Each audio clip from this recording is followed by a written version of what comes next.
Well, it's no secret who the San Jose Sharks are going to select with their number 1 overall draft pick in this year's NHL Draft. What they do at the number 14 selection is much more uncertain. So today we're going to take a look at the San Jose Sharks roster, the big influx of talent they're going to be getting in the near future, and what they could do at the number 14 overall pick at this year's NHL Draft. Hey everybody, welcome into Clearing the Benches, your one-stop shop for daily fresh hockey content. If you go ahead and hit your subscribe button right now, every single day we'll bring you in a new hockey video to enjoy. Well, everybody knows that Macklin Celebrini, unless there's like a major earth-shattering trade, Celebrini's going to go number 1 at this year's NHL Draft at the Sphere in Las Vegas. But the Sharks also have not only the number 14 pick, but they've also got the number 33 and number 42 picks. So if they wanted to start wheeling and dealing, they've got the capital to do it. Let's take a look at the guy running the show for them, and that is General Manager Mike Grier. He's 49 years old. He is out of Detroit, Michigan. He played 1,060 NHL games with Edmonton, Buffalo, Washington, and the San Jose Sharks. He was also the first black general manager in NHL history. Currently, the Sharks do not have a head coach, but the rumor mill is churning big time that they may bring back big-time Shark superstar from the past, Marco Sturm, who was the Sharks' first-round draft pick way back in 1996. There's big-time rumors that he could be their next head coach. He is currently the head coach of the Ontario Reign, the Los Angeles Kings AHL team. When we take a look at the big number 14 picks in NHL history, the number 1 guy on the list is Brian Propp of the Philadelphia Flyers. He had 1,003 NHL points. Rick Middleton had 988 points. Sergei Gonchar, Terry O'Reilly. You want to see some crazy fights? Go back on YouTube, hockeyfights.com, and check out some Terry O'Reilly fights. Don Luce, Brad may be one of the best overtime calls by announcer ever. When Rick Jeanneret back in the day, Brad May scored an overtime goal and he just started screaming, "Mayday, Mayday." It is an awesome call. I highly suggest you go back and check it out. Brent Seabrook, Kevin Shattenkirk, Dan Maloney, a tough guy from the past, Jaden Schwartz, Adam Deadmarsh, John Van Boxmeer, Michael Grabner, Charlie McAvoy, Jake DeBrusk, Ken Dryden, arguably one of the greatest goalies ever in a lot of people's opinions, and also another goalie, Devin Dubnyk, was taken number 14 overall. When we look at some of the recent number 14 picks in NHL history, 2023, Braden Yeager. 2022, Rutger McGroarty went to Winnipeg. Isaac Rosen went to Buffalo. 2020, Dylan Holloway went to Edmonton. We're starting to see how that's going to come to fruition. Cam York, 2019, and in 2018, the Flyers took Joel Farabee. Well, we look at what San Jose's done recently in their number 1 picks. 2023, they hit the jackpot. They got 2 guys in the first round and a guy in the second round that are all going to be playing for that team in the very, very near future. Will Smith, Quentin Musty, Casper Holtonen.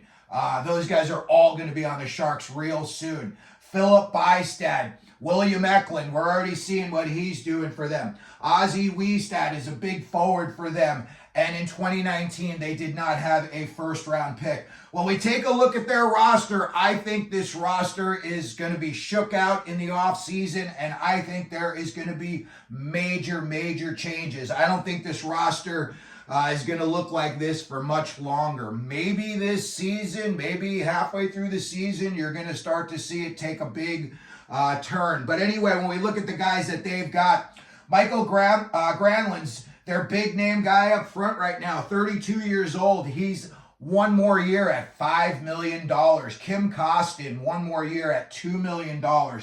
Fabian Zetterlund, and I think he's played well for them, 1 year at $1.4 million. And Philip Zadina is an RFA.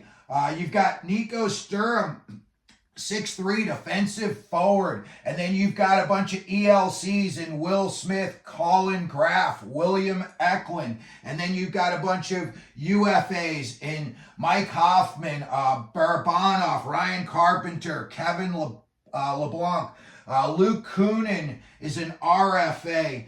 And then they've got Logan Couture, their captain, is on IR, and they've got him signed at $8 million for 3 more years. I hope he can get healthy. He's a very dynamic player when he's on his game. When we look at what they've got on the back end, Marc-Edouard Vlasic, 2 more years at $7 million. That's an awful lot of money to be paying him.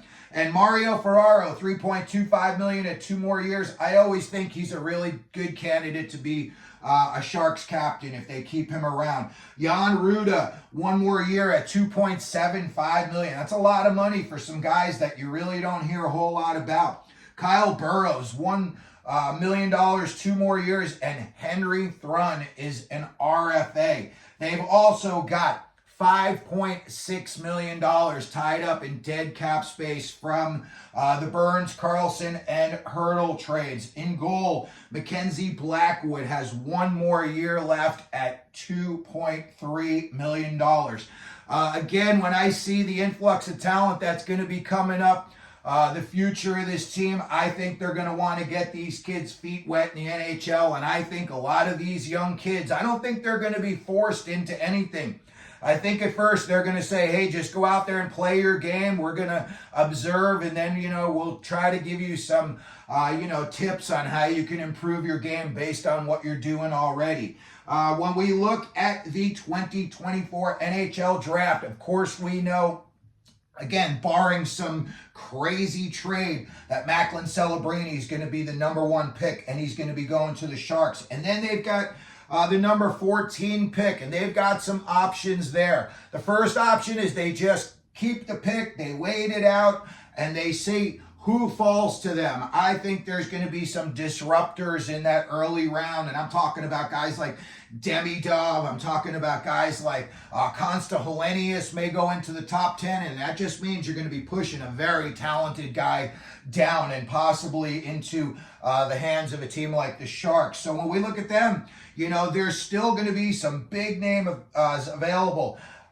Berkly Catton, if somehow he were to fall all the way to 14, they would run to the podium to take him. I don't think he's going to be available that high. There's some teams that are high on him that are ahead of them. But again, with all the defensemen, I'm seeing big names like Berkly Catton getting pushed down.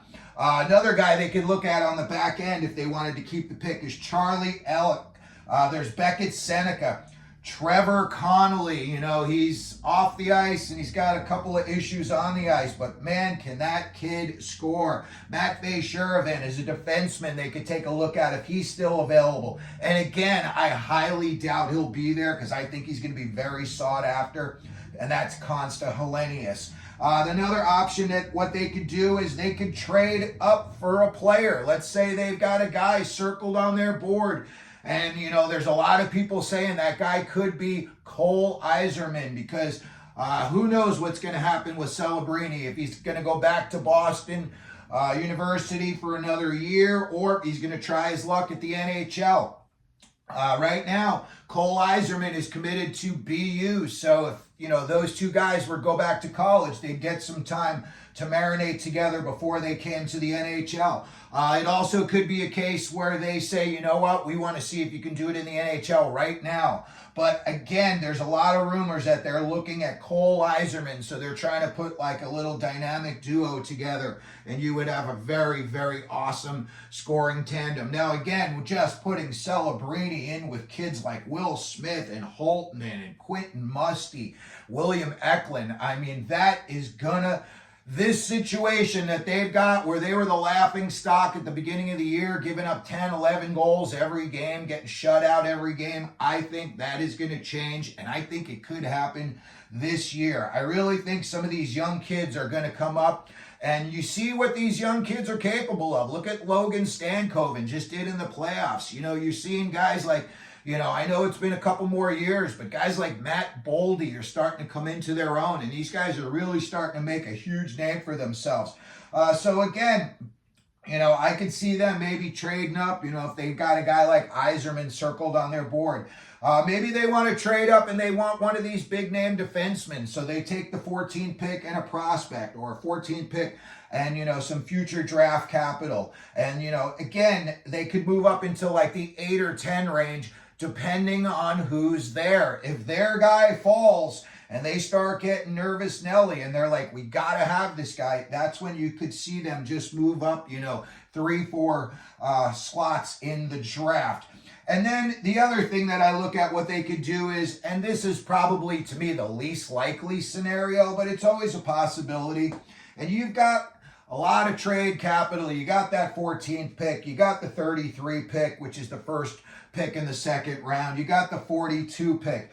You could maybe call Toronto and you could say, hey, listen, we'll give you, the 14 pick, and we'll also give you 33 for Marner. And now you get Marner, and now Marner comes in and Marner starts to play with these kids. It could be a different story real quick. Maybe there's another guy that they like. Maybe, they want to go after a guy like Marty Necas.